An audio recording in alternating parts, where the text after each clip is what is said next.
Welcome to The Screen Queen, the show where I'll be talking about your favorite show or your favorite movie.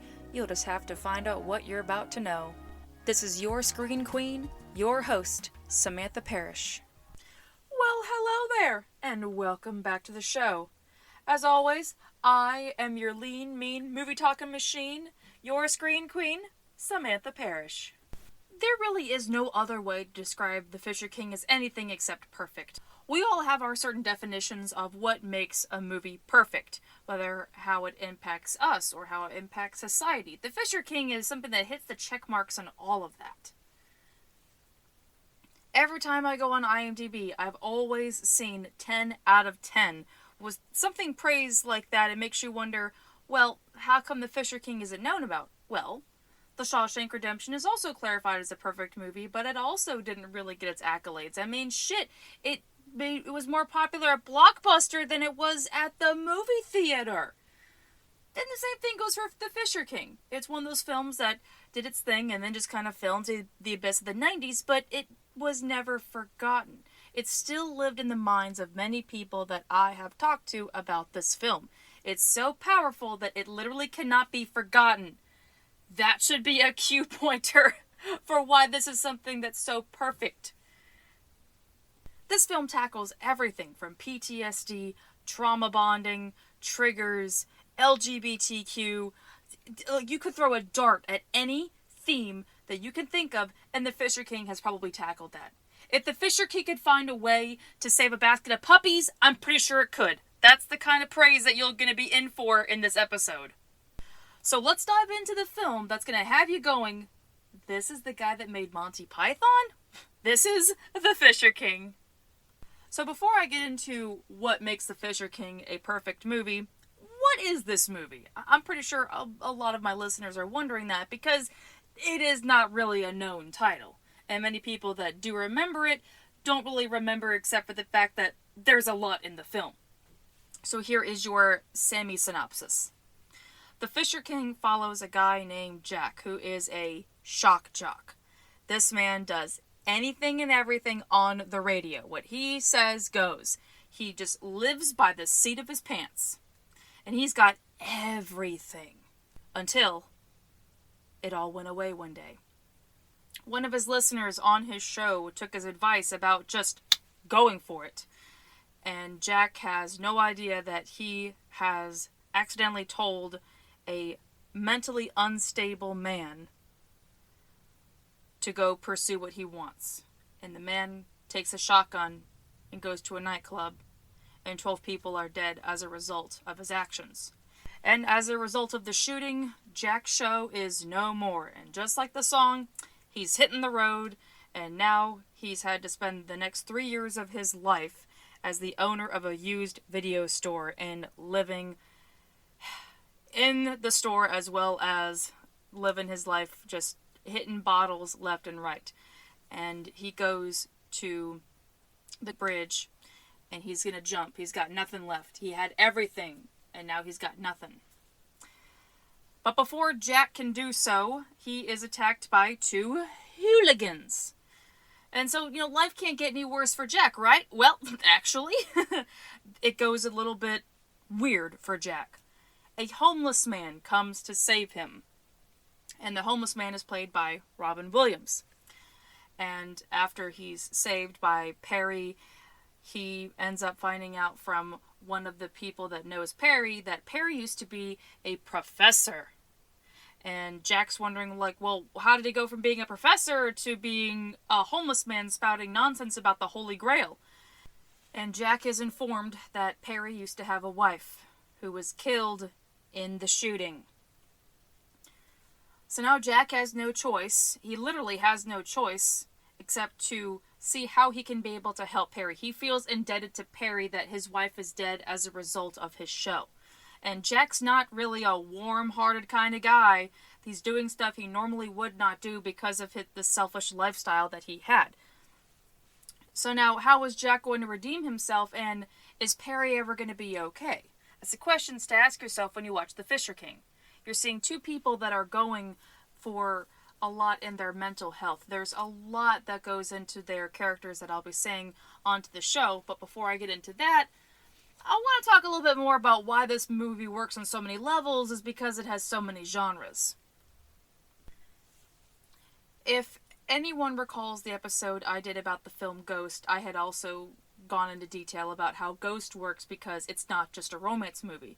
It has elements of horror, thriller, comedy, drama, and it's all under the title romance, but it feels a little bit more than just being a romance movie. Same thing for The Fisher King. To the core of it, The Fisher King is a drama movie.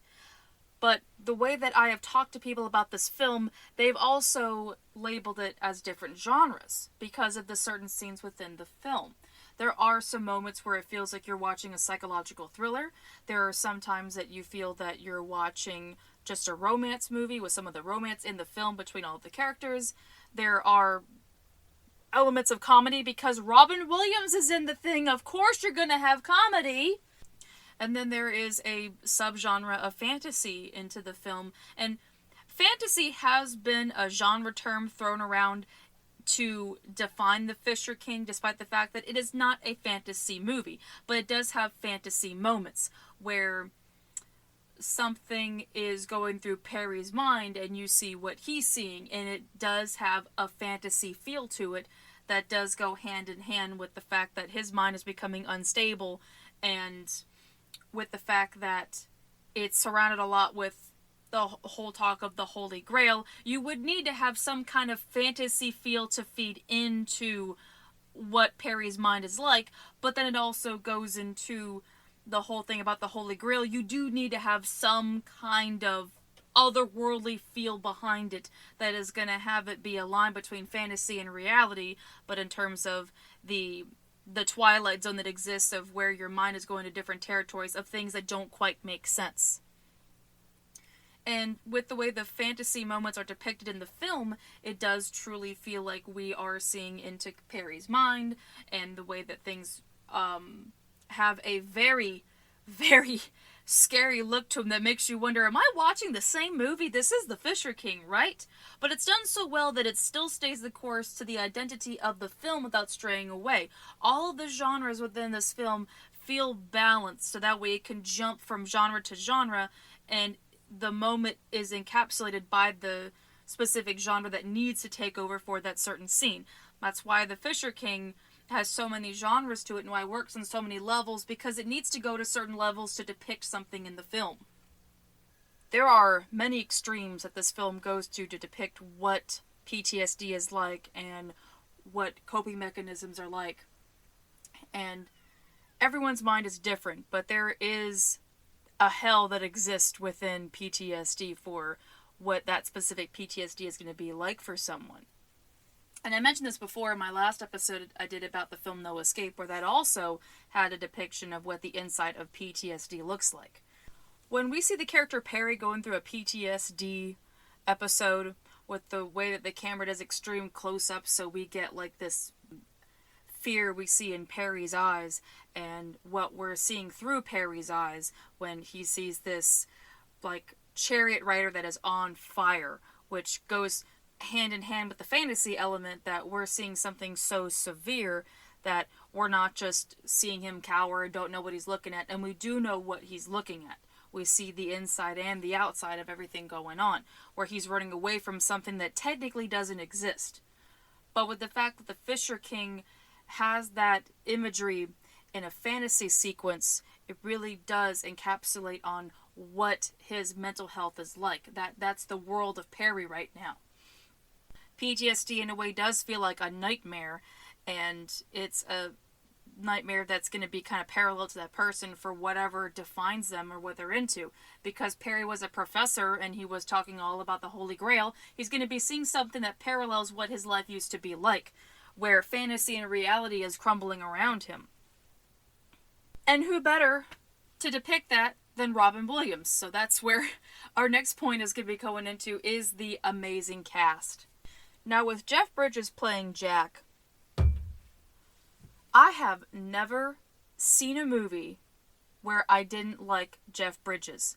And he is downright nasty in this movie. But even like the nasty characters that he plays, there's still a level of likability to them.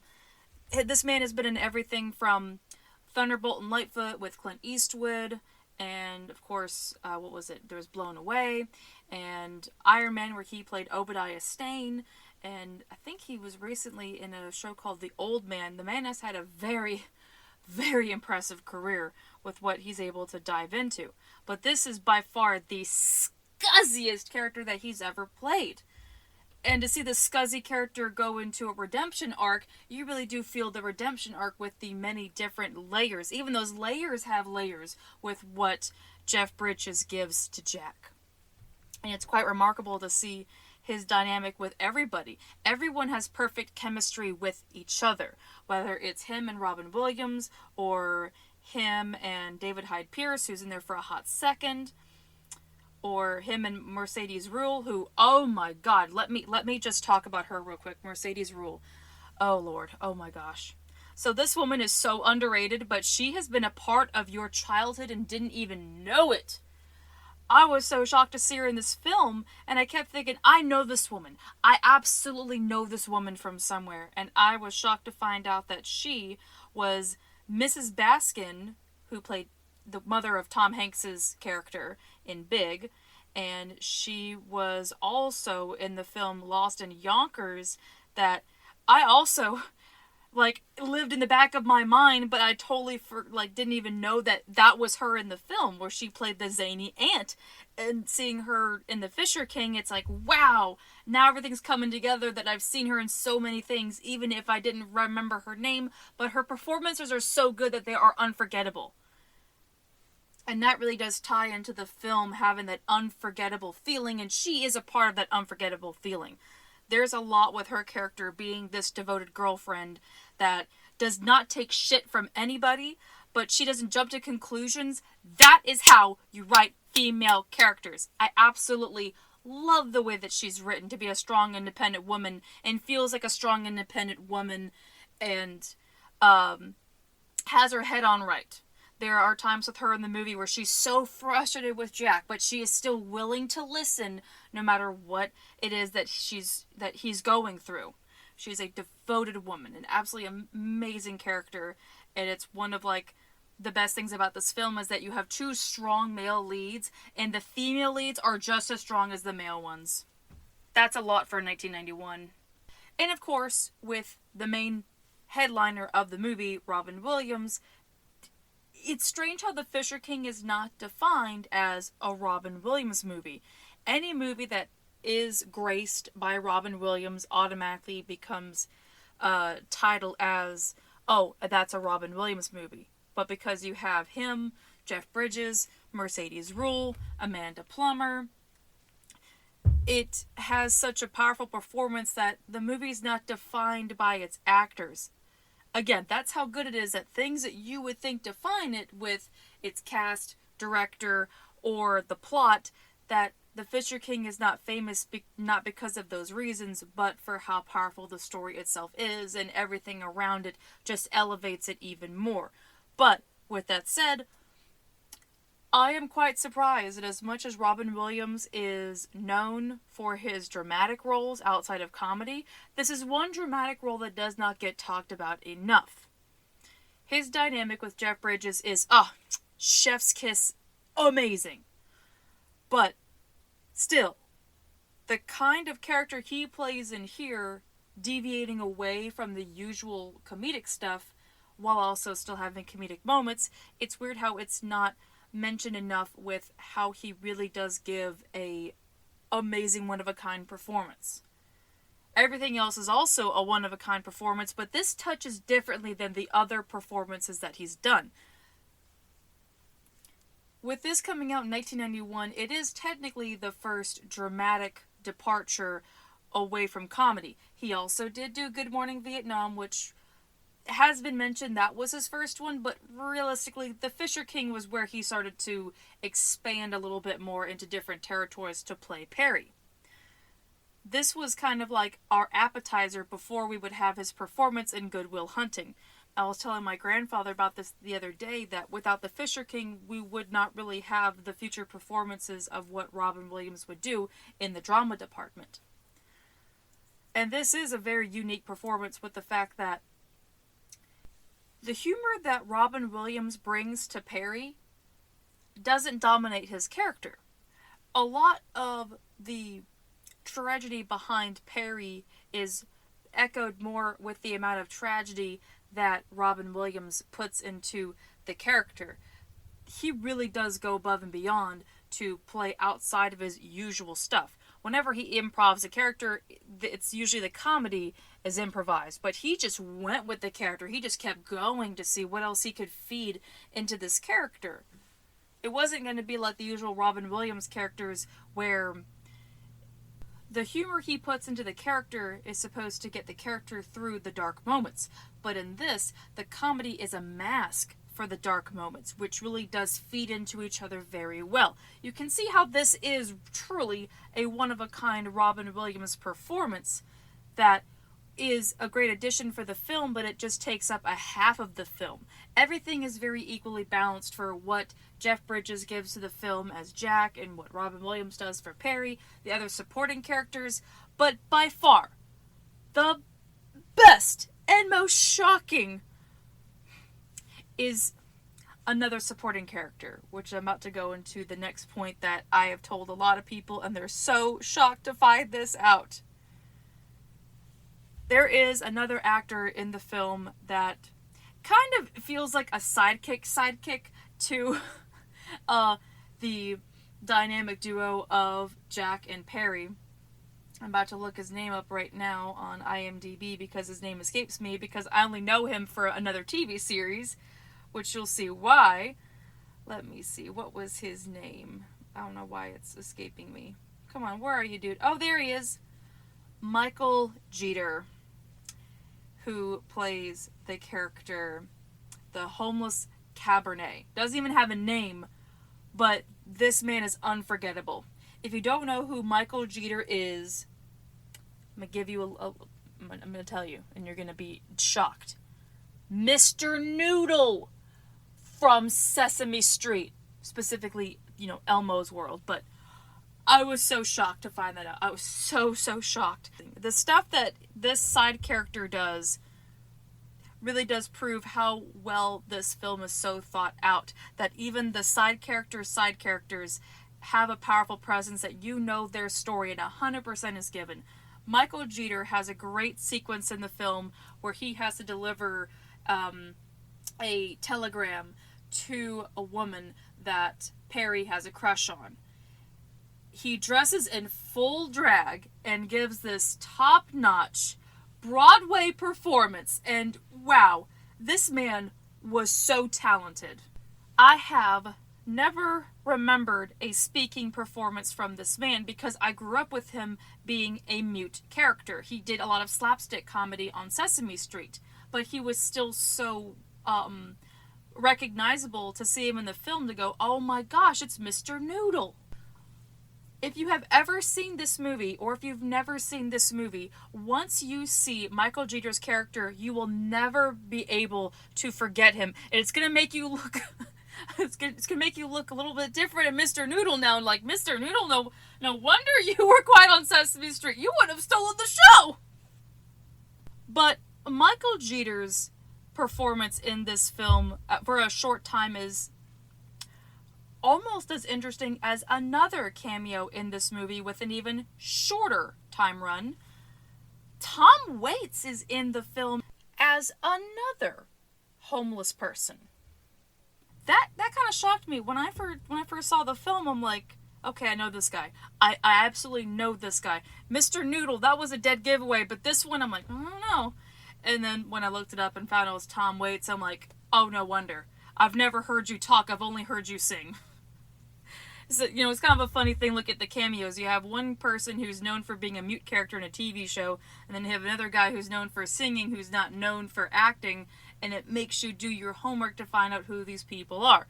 But back on to Tom Waits, the character he plays in the film is very underrated. I say that a lot about this film, but those little touches for the fact that Tom Waits being in the film as a homeless vet, it does really feed into the homeless scene that is being talked about.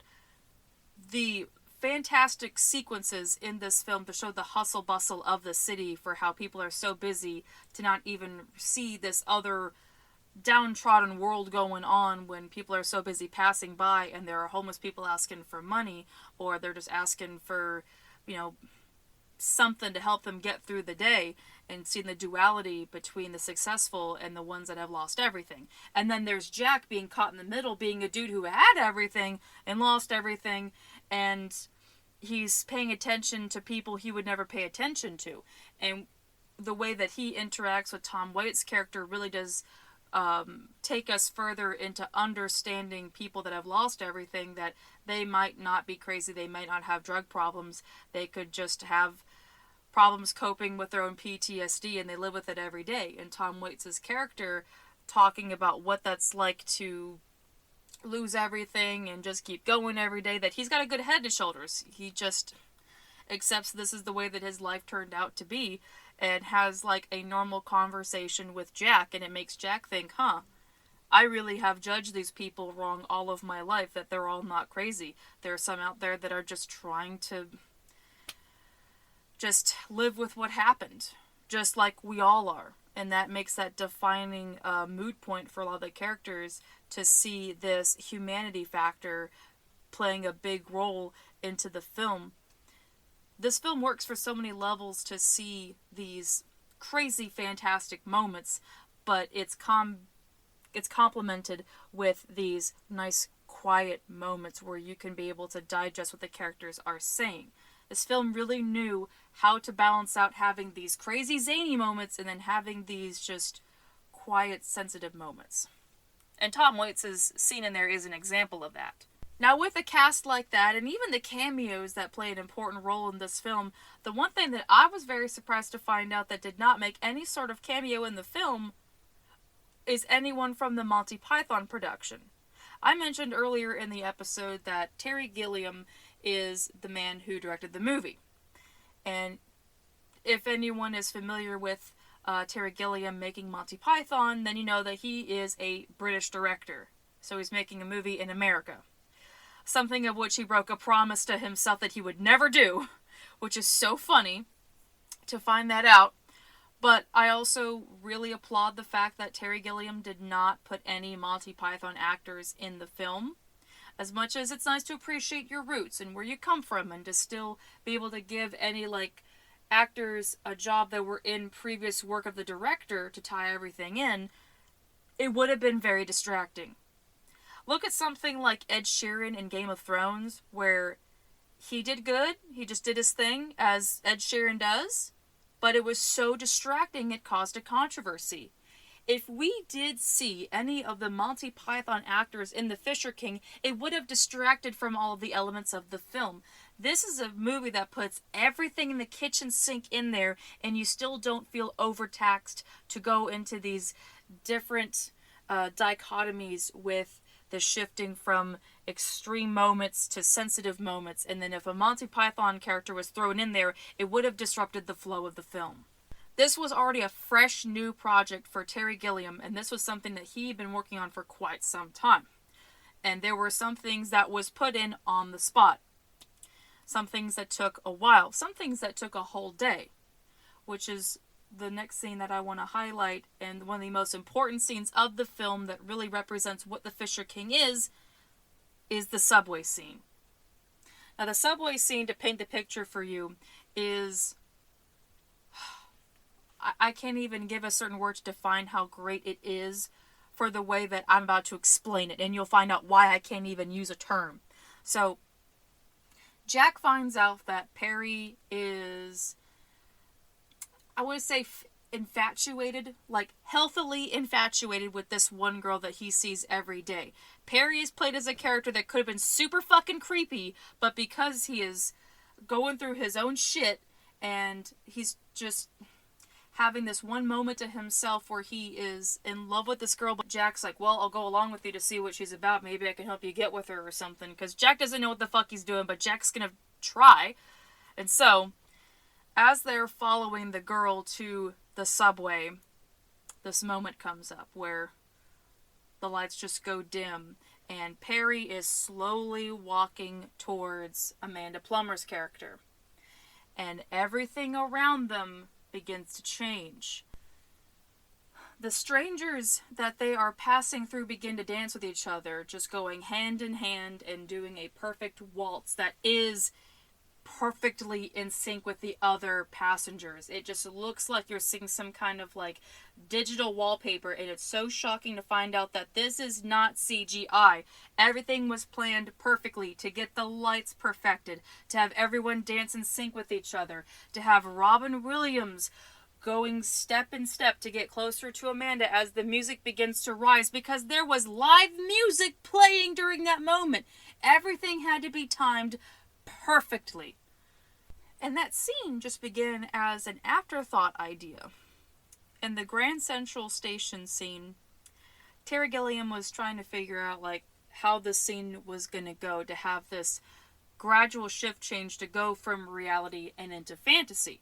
Like I mentioned earlier, the reality and fantasy scenarios plays a big part in this film, and the way they depict that transition is absolutely magical. But it had to come from somewhere.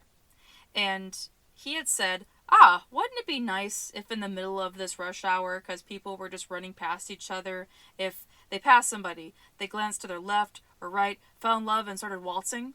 I thought, what a sweet idea that would be. And because of that, that's how it ended up in the film. And that is such a wonderful idea, to see what it's like to fall in love. We've never really had a moment to sit with the character to see them falling in love and still feel it with them. You still have that for movies like Ghost or Dirty Dancing, where you see the two characters just have this spark and you know they've fallen in love. But this is one of those rare movie moments where we get to see someone gradually falling in love and their whole initial reaction to falling in love. It's like that whole saying about how time stops. Well, this is an example of that, of how time has essentially stopped. And what is going through the moment for Perry just to see this girl. And because we know Perry's psyche at that point, everything makes sense to see that line of fantasy and reality. But this is the fantasy and reality of a man that wants to love again. But it's also a Terry Gilliam movie, so you're going to be seeing something that is a little bit more fantastical, but it doesn't feel so far-fetched. With the way that Terry Gilliam has always done the Monty Python stuff, it is crazy crap going left and right. This is a little bit more muted, where you have a nice fantasy moment that doesn't feel like it's going too much. It exists solely within that moment of what's going on around the characters. Just the people all of a sudden waltzing with each other. You have a moment where you believe in love. And to see what that's like for Perry.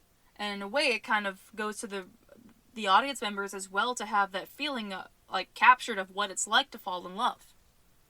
There's so much about that scene I could talk about, but it's virtually one of those things that you have to experience, and then you end up getting your own definition. There's so many takeaways from the subway scene for the way that it was created. And I've always said on the show that you choose how you want to be entertained. So if you ever watch the subway scene, you might find something that I didn't see before. That's the magic about the movie. But there is a bit of an odd twist of fate in this movie, and it actually has to do with some of the actors.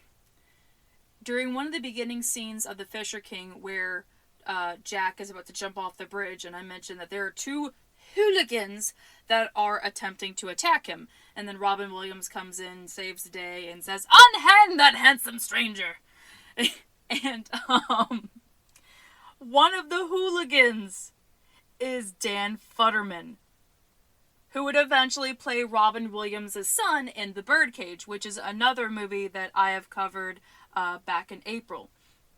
And it's so weird to see Dan Futterman in this movie, where I'm like, oh my god, I'm watching the guy that would eventually play Robin Williams' son, and the guy that would also, in the future, write the movie Capote. What is going on right now? It is such a weird mishmash. It's like the 6 Degrees of Kevin Bacon without Kevin Bacon. You could throw a dart and then find an actor or a side character in the film that you have seen somewhere else. It's kind of like all ties sort of lead back to this one film that isn't talked about enough.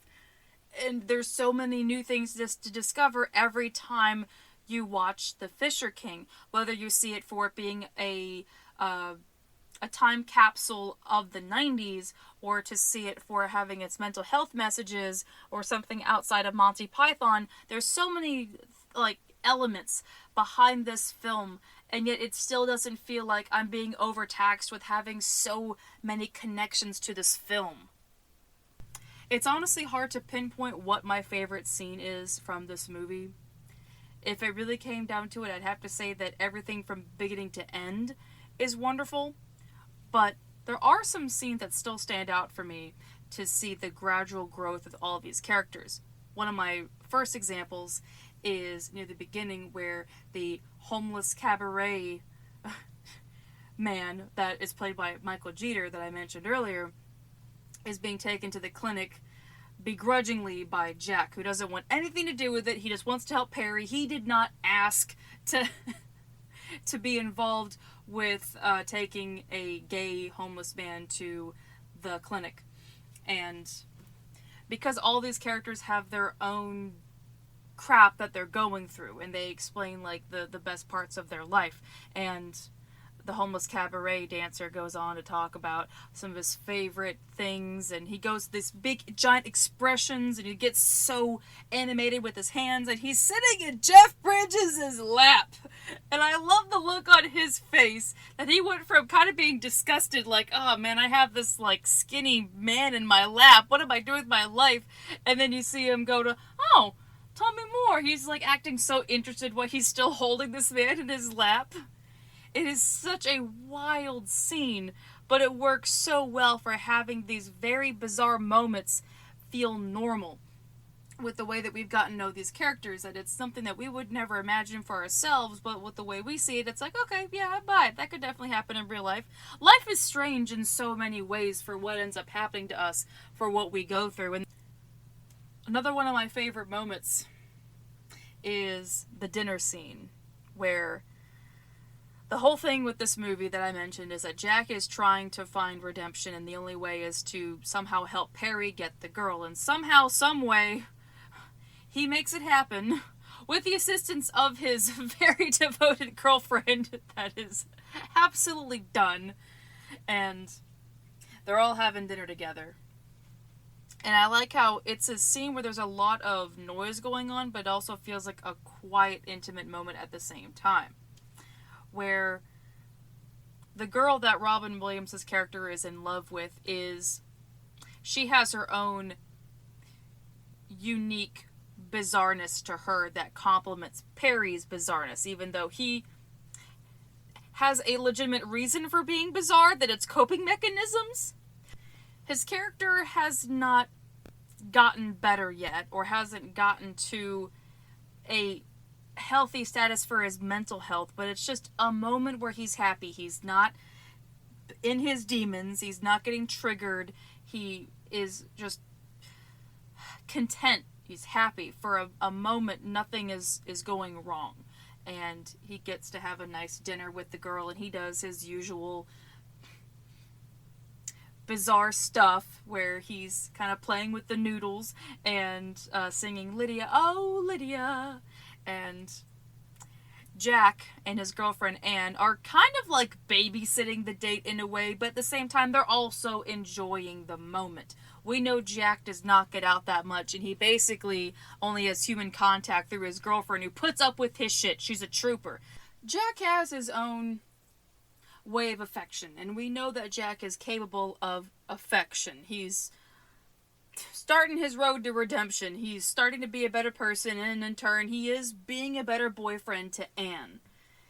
He's got his wake-up call, and it had to come through a homeless man spouting about the Holy Grail. And here he is at dinner with the homeless man and the homeless man's crush, and he's got his girlfriend Anne that he is starting to see how much he needs to appreciate her. And we have all seen that with some characters where it's like, come on, buddy, wake up, you got a wonderful girlfriend. But it's a unique case because of Jack going through all these shoots and hoops on his path to redemption and to be a better person. And it's like that saying goes, actions speak louder than words. You see this look come over his face where he looks at Anne and realizes, wow, I got a really great gal. And he tugs on her bra strap to kind of lean her back so he can kiss her shoulder, and she just nuzzles into it, and it's just like that kind of nonverbal communication that you see. And I absolutely love to see that in films between couples where they don't need words to basically say I love you or to say how much you appreciate that person. As much as it is great to hear those things, it is absolutely valid. It's just those little idiosyncrasies that you see in a relationship, and that's such a cute little thing to see of that act of affection. We know Jack is not there yet to officially be redeemed, but it's showing that he's getting somewhere. He's getting farther than most people usually do when they're trying to make some form of redemption. And it's an amazing chemistry that you see between Anne and Jack, and the same kind of chemistry that you see between Perry and Lydia, where everyone is just on the same page. Everyone has a moment separately and together at the same time. It sounds so strange, but every time I look at that scene, I feel like I'm watching two completely different movies while it still is the same story, that I can follow Lydia and Perry, or I can follow Jack and Anne. Both of them have a romantic story that exists entirely in its own, with its own identity. You know, I'm not that big into romance. It's not my favorite thing to go after. But when romance is written right, where it doesn't feel so sappy or has its tropes, it is quite enjoyable. And the fact that everyone has their own shit going on, that it's wonderful to see everyone just fall in love or celebrate their partner in their own way. There are like different various love stories throughout the story. Of all the things that we have seen these characters go through as we gradually learn about them, and we've seen them at their absolute lowest points, and then we see them go through even lower points, and then we're given this scene where it just kind of holds you. It's so weird to have to explain that scene like that, but the thing I like about certain movies where you go through these very extreme moments, and then you have a moment where you just breathe, and you get to enjoy a nice moment. And in a way, it does kind of serve as tragedy for what's going to happen in the end of the movie, because it does feel like a very extreme roller coaster. We know Perry is not okay. And we know Jack is definitely not redeemed quite yet. This is just sort of like a mood point where it doesn't trick you into thinking that everything's going to be okay, but you have a moment to reflect on and know, wow, everything's going to go to hell pretty quick. But in a way, this film has a good pacing where it just goes beyond to the cusp of where it could be into like a very intense extreme territory of psychological madness, and the same thing for moments where it gets so happy, but it doesn't go too far into like tricking you into thinking that everything is going to be okay from here on out. You do have all these questions that pile in with the movie to understand more about what's going on with the characters, that there's still a lot more layers to get into, but you feel like you understand all of those layers before you go on to the next one. This is going to be a little bit weird to say, but it seems that the Fisher King was in great hands with Terry Gilliam. Now, there were a lot of people attached to this project. James Cameron was initially going to be set to direct it, but a lot of his visionary focus was a little bit different. And ironically, at that time period, with James Cameron doing Terminator 2 Judgment Day and the fantasy sequences behind that, like, okay, yeah, I can see it, but this needed to go into the hands of someone that could be able to handle multi-genre stuff, because like I mentioned earlier, it does fit more as a multi-genre movie. I don't know if James Cameron could be able to dip into these different genre sections to be able to deliver a film that needed to go explore different territories, and Terry Gilliam did. Knowing that this is the guy that made Monty Python, and doing the compare and contrast between the Fisher King to Monty Python, I can definitely tell the style here. It doesn't feel like a Monty Python movie. There's no humor from Monty Python, but I can still tell by the way that the film flowed through that it does have a certain zaniness to it. And there's a lot of zaniness within the Monty Python series, and just taking a tiny little bit of that and putting in the Fisher King without losing its identity to be a different kind of humorous film, it works on so many levels. There's something about this movie that just gives a lot of hope. Every time I've watched it, it's rare to see a movie that has hope to it where I don't feel like the movie is trying to just be hopeful without any evidence behind it or any feeling behind it. There are many movies that we see where it's just everything's gonna be okay.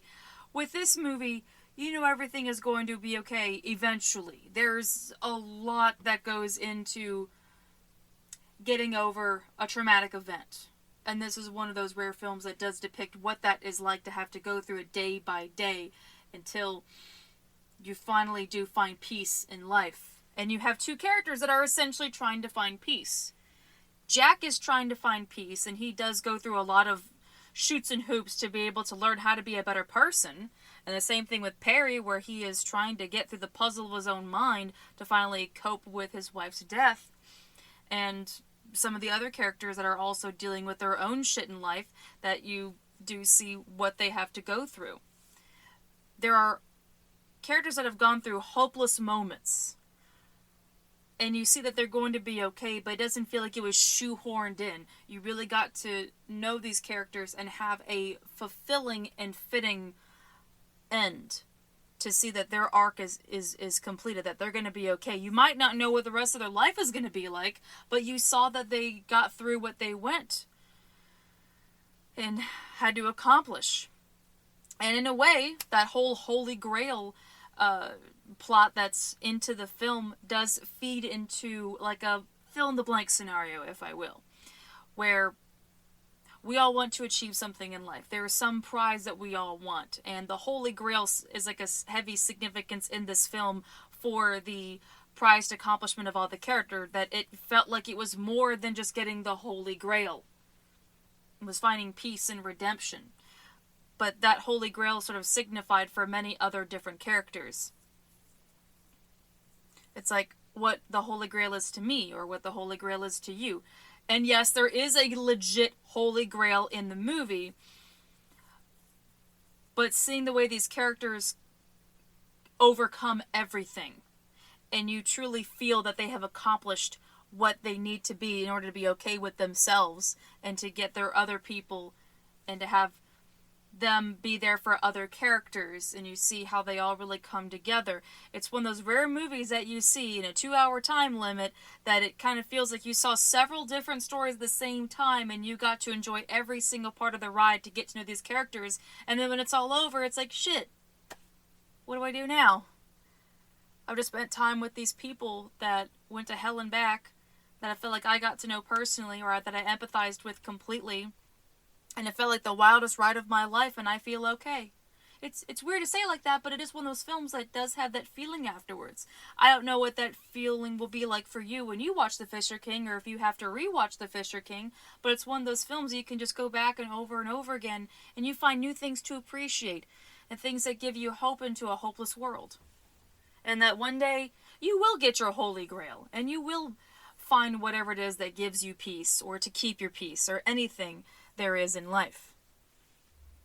And that is honestly the best way that I could think of to end this episode, and this was the best way to wrap it up for 49 episodes. This has been one hell of a ride with the Screen Queen, and I was thinking about my progress the other day, that I started out this series with talking about Venom, and to get to 49 episodes, and now we're at the Fisher King. It kind of feels like that season finale in a way, like to go on such a high note before getting into like the next stage for the Screen Queen. And I couldn't think of any other better way than the Fisher King. I'm glad that my random suggestion box like spit this one out so we could be able to have a strong point to lead into the midpoint for the show. Which brings me to my next point about the 50th episode special for the Screen Queen. So I can't give away all the details because it is a special, and I want there to be, a level of surprise of what that episode is going to be in store for. But I can say that it is going to be different than my other episodes that I usually put out for the Screen Queen. I've been working on this episode for quite some time for how I want to present a mile marker for the show. I am so proud for how far the show has progressed, to see what episodes are favored the most, to see the stuff on Instagram where people have been tuning in a little bit more, and I keep getting suggestions all the time, which is absolutely wonderful to see the interaction for the Screen Queen show. And we're about to hit 50 episodes, and I can't wait for 50 more, so now that you know what you're going to be in for in the next episode of the Screen Queen, I'm going to go ahead and sign off. Thank you again for always tuning in and listening to the episodes. And if you would like to catch up with me in between uploads, you can catch me on my Instagram at the Queen of the Screen. You can also find the funny movie stuff I talk about on my TikTok at the Mystical Space Witch. And as always, if you do want to see the numerous movie references that I've made in my book Inglorious Inc., you can find that in the description box. Alrighty. Well, you all take care now. This is your Screen Queen, signing off. Bye-bye!